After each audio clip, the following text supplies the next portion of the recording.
Salut à tous les amis, j'espère que vous allez tous très bien. C'est Antox, bienvenue à vous. On se retrouve sur la chaîne WFB, WW France Belgique, la chaîne qui parle de catch et de la WWE surtout. C'est parti les amis, on se retrouve pour les pronostics de Elimination Chamber. Elimination Chamber aura lieu le samedi 19 février à 18h heure française en Arabie Saoudite. Je vais commencer les pronostics tout de suite. Premier match, les amis, c'est Matt Catmos qui défie Drew McIntyre dans un False Count Anywhere match. Matt Catmos sera accompagné de Happy Corbin. Je pense que ce match a été là juste pour mettre en avant Drew McIntyre, vu ce qui s'est passé lors de Day One, puisque on a eu l'information que Drew McIntyre a été blessé. Et pour justifier la blessure, ils ont tourné un angle totalement improvisé avec Madcap Moss et Happy Corbin, j'allais dire Baron Corbin, servait au même, où les deux, ils humilient Drew McIntyre dans le backstage. Et là, Drew McIntyre il doit prendre sa revanche. Normalement, cette rivalité aurait dû se terminer à Day One, mais là, ils l'ont prolongé. Euh, alors, je pense que Drew McIntyre va gagner, tout simplement. On va passer à la suite. Rey Mysterio contre le Miz, c'est un match intéressant. Euh, il, il sera accompagné de son fils, Rey Mysterio. Et je pense que pour que la storyline soit bien, je pense que le Miz n'a pas besoin de battre Mysterio. Je pense que Mysterio a plutôt besoin de battre le Miz pour être, on va pas dire crédible, mais on va dire que c'est pour accentuer le passage de flambeau avec son fils Dominique. Et après, pourquoi pas, dans les semaines qui viennent, la transition avec le Miz et Dominique Mysterio pour une rivalité entre père et fils à WrestleMania. Pour moi, ça doit passer par une victoire de Rey Mysterio qu'on mette fin à cette storyline ridicule. Si ça se trouve, ils vont faire gagner le Miz, mais en fin de compte, ça sera Dominique Mysterio qui va régler ses comptes avec le Miz. Et ensuite, il va y avoir le match avec Dominique et Rey Mysterio. Si ça se trouve, ça va se passer comme ça. J'en sais rien. Voilà. J'ai dit mon avis sur le match, mais pour moi, je pense que on est en Arabie Saoudite et les babyface adorent quand les gentils gagnent. Je pense que Rey Mysterio va gagner. Alors, les Usos contre les Viking Raiders pour le titre par équipe de SmackDown. C'est un match où je n'ai aucune hype, pour être honnête avec vous. Pour une raison simple, on sait tous que les Usos vont gagner, que c'est dans la continuité de, du scénario avec le chef tribal Roman Reigns. Donc, les Viking Raiders, merci, au revoir. Vous êtes les prochains à, à être les victimes de la Bloodline. Voilà les amis. Ensuite, on va procéder au match entre Becky Lynch et Lita, les amis. Becky Lynch qui affronte Lita. Je pense que Becky Lynch va gagner. Si Lita est là, c'est juste pour mettre en avant Becky Lynch. C'est tout en fait.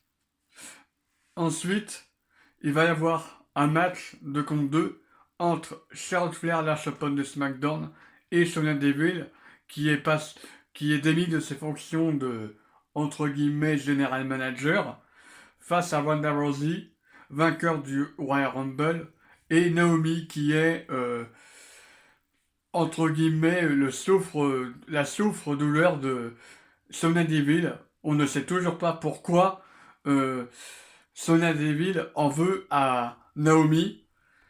Et spoiler alerte, parce que le show de SmackDown a été tourné euh, le jour même de la semaine dernière, puisqu'ils sont partis ils sont actuellement en Arabie Saoudite. Et du coup, les amis, je vois le résultat suivant. Je vois, pour crédibiliser Naomi, une victoire de Naomi et Wanda Rousey pour qu'on mette fin à cette storyline de Ham Ham. Voilà, je vais pas dire les mots, mais voilà, c'est pas le match qui me hype le plus. Au contraire, j'ai qu'une envie, c'est que cette storyline se termine au plus vite. J'espère juste qu'ils vont pas faire traîner ça à WrestleMania. Voilà, c'est tout ce que j'espère.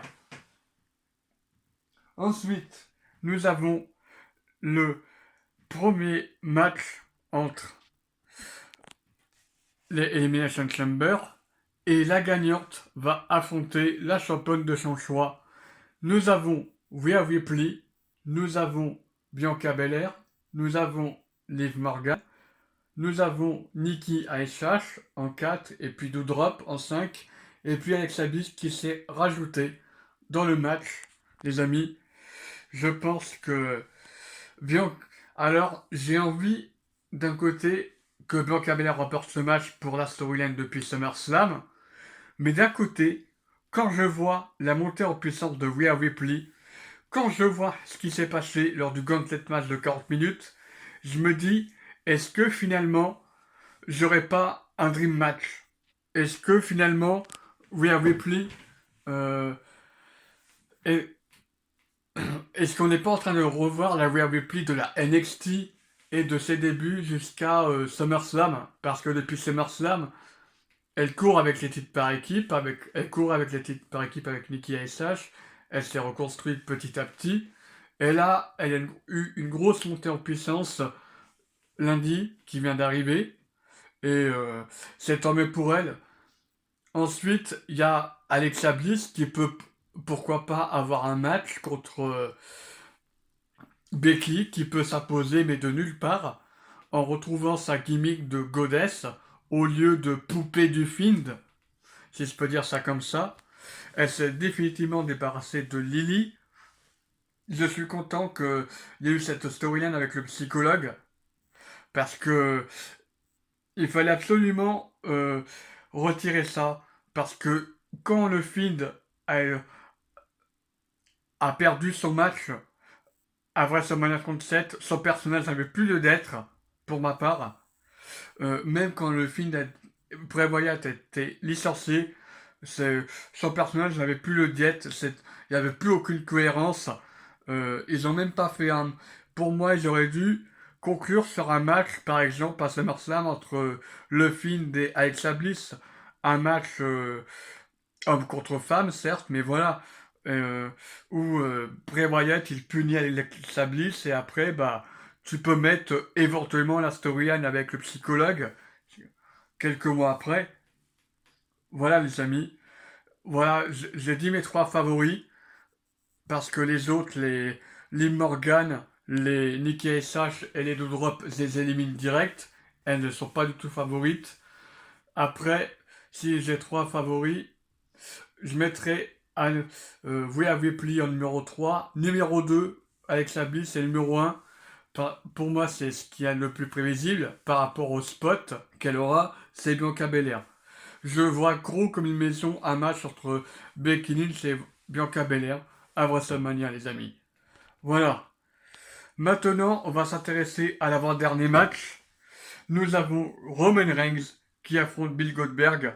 Je pense qu'il n'y aura pas de suspense. Goldberg est là pour mettre en avant Roman Reigns. C'est un match qui aurait dû avoir lieu à WrestleMania 36 il y a 2 ans. Mais avec le Covid et Roman Reigns qui s'est protégé pour euh, non seulement par rapport à la leucémie, mais aussi pour prendre soin de sa famille aussi. Euh, on comprend totalement les raisons.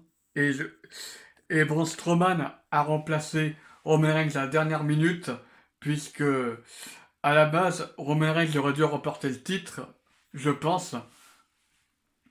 Et puis, sinon, Roman Reigns, il va conserver son titre contre Goldberg. Et ceci n'est pas une prédiction, mais un spoiler, comme le main event qui vient juste après. Nous avons Austin Theory, Matt Riddle, ainsi que AJ Styles face à Seth Rollins et Bobby Lashley et puis Brock Lesnar. Nous avons du coup AJ Styles, Matt Riddle, Austin Theory contre Bobby Lashley, Seth Rollins et Brock Lesnar.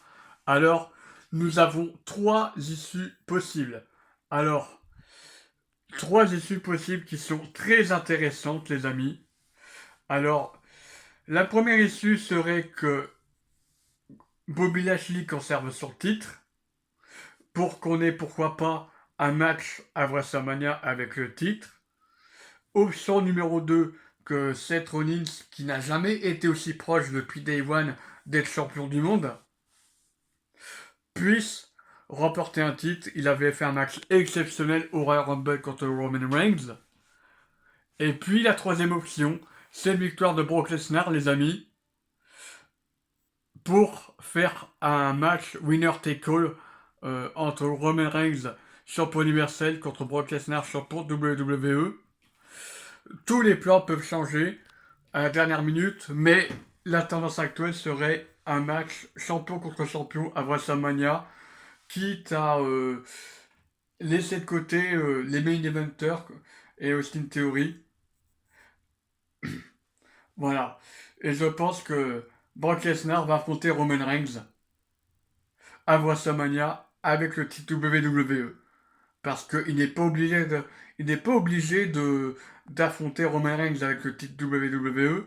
Il peut très bien affronter pour le titre universel étant donné qu'il a gagné le titre Royal Rumble. Mais voilà, rien nous dit qu'il peut battre Roman Reigns, affronter Roman Reigns avec le titre. Et voilà. Voilà les amis, c'était tout pour cette vidéo. N'hésitez pas à dire vos avis dans les commentaires, vos pronostics dans les commentaires. On se retrouvera probablement lundi pour la review. Prenez soin de vous, c'était Antox. Merci d'avoir regardé cette vidéo. N'hésitez pas à vous abonner, à activer la cloche. Ici, on a parlé catch. C'était Antox sur la chaîne WFB. Ciao à tous.